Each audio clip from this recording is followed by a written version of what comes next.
Well, good, beautiful Monday morning, Downsview. Pastor Pete here, just with a few thoughts on beginning of week 13 as we move towards some changes and some removal and lessenings of some of the restrictions that we have had in our time over these last 3+ months.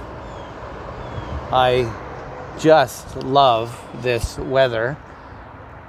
Although I had to catch myself a little bit because the weather was a bit humid on the weekend, and someone who must live in Thunder Bay must have set the bylaw for Toronto that you can't have air conditioning on in the high rises till the 1st of June.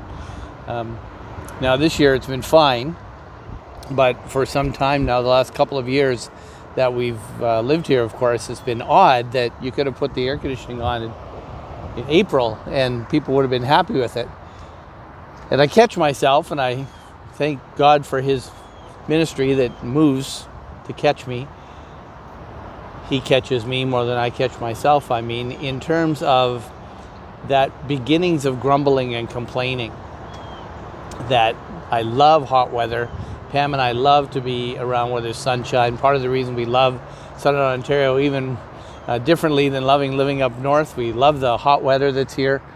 But before you know it, it gets hot and I start to complain that it's too humid. Or, be careful you don't get too much exposure to the sun. And maybe you're like me that you have to be careful that before you know it, we've had this very, very cool spring. Remember 3 Sundays ago on Mother's Day weekend, we had a snowstorm. We don't say that up north, never mind down here in Toronto. And maybe you're like me, you catch yourself over even this first warm weekend saying, hey, it's just too hot, or it's just too muggy, or like thousands of people who were down at the waterfront this weekend just totally flouting any kind of social distancing laws, any concern or love for their neighbor, any concern to show some kind of respect for the governing authorities, and just flocked to the parks, as if there had been nothing happening. And I get it, and so do you, right? It's the impatience that we have of getting back to normal, quote unquote normal. It's the lives that we believe we're entitled to, and that we are required to have, and that it is the job of society to supply us with the kind of lives that we've become used to having. And none of us are immune to that feeling.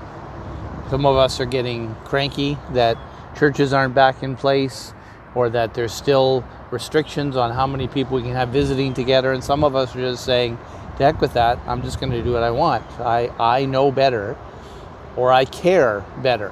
That's often it, right? It's not often an issue of just cognitive understanding, but because I really care about my family, I'm going to spend time with them and be close with them. One of my buddies mentioned the other day that as Christians in particular, we are to constantly be seeking to be salt and light in the world, whereas salt has a preservative effect. Salt's effect on food is to make it taste better than it did without it. That with Christians in the society is supposed to be better than without us. That light not only illuminates things so that we can see things, but scientifically, as you know, when light is shone on something, objectively, it changes what it shines on. And part of the aspect of Christians in the society is that we should be changing the world, and it should be different because we're in it. It should be better, it should be different, changing for the best. That should be our goal and the opportunity that we have, and to seize it. But in particular, one of my buddies was mentioning that if you just think of one of the most well-known verses, if you just think of one of the most well-known verses in 1 Corinthians chapter 13, where the Apostle Paul delineates the characteristics of love. One of the first ones, in fact, the first one, is that love is what? Love is patient. And it's all well and good to say that we're supposed to be patient people until we have something to be patient with, until we have someone to be patient with, until we have something that we actually have to wait for. And as Christians, particularly this week, Downsview, let's show ourselves as the people of God who want to make the society feel better with us in it, that we enact positive change, and part of that change is in contradistinction to the world, and the contradistinction to the world that is just demanding that everything get back to the way we used to have it because we're so entitled to it.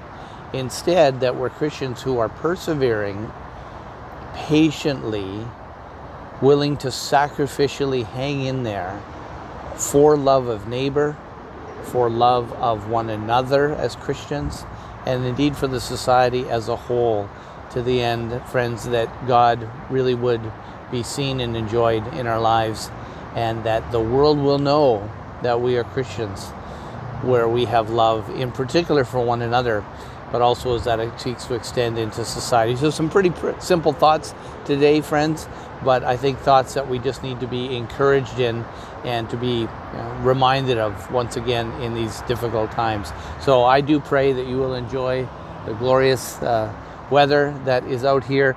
Again, I've said to you before, there is something very hopeful for me when I see the change of seasons, that everything around me is changing, which reminds me that God is doing that, but that God himself doesn't change, that he is the one constant in this world of things that are continually changing and being altered in our sight. So hang in there this week again, Downsview. Talk to you soon. Cheers.